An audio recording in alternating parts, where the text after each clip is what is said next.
Spokane Mayor Nadine Woodward is speaking out about today's violence at the U.S. Capitol, saying in part, "We watched with great disappointment and heavy hearts the violence and disruption today in the U.S. Capitol building.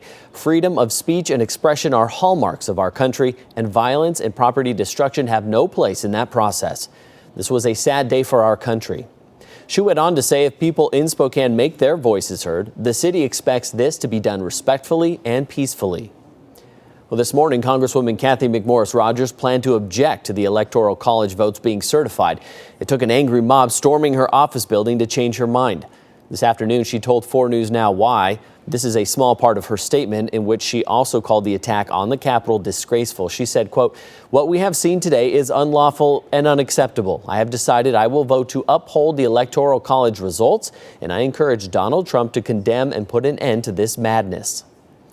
Local lawmakers have been speaking out all day, sending statements and tweets about what happened to them in Congress and what they think about what's happening with rioters.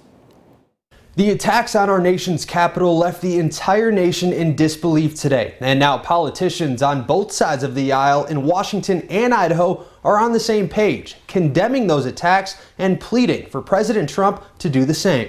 The U.S. Capitol building overtaken by rioters today on a day that was supposed to be ceremonial, certifying Joe Biden's presidential victory. Instead, Congress members had to hide under desks and go into lockdown as those rioters broke in. Washington Congresswoman Kathy McMorris-Rodgers was one of the first local leaders to condemn that violence in D.C. today. She tweeted a statement saying in part, "Protesting peacefully is your right. Violence, aggression, and breaching security perimeters are not. Stop this now." Now that tweet caused others to react because of McMorris-Rodgers' original plan to object the electoral results today. She's now backpedaled on that plan. Still, Spokane Representative Marcus Riccelli tweeted directly at her saying, "You did this and you are part of this. Make no mistake." Riccelli goes on to say, instead of showing leadership to put a stop to this months ago, you have helped lead this insurrection. All of the Congress members from Washington and Idaho have told us they and their staff were safe this afternoon once the Capitol building went into lockdown.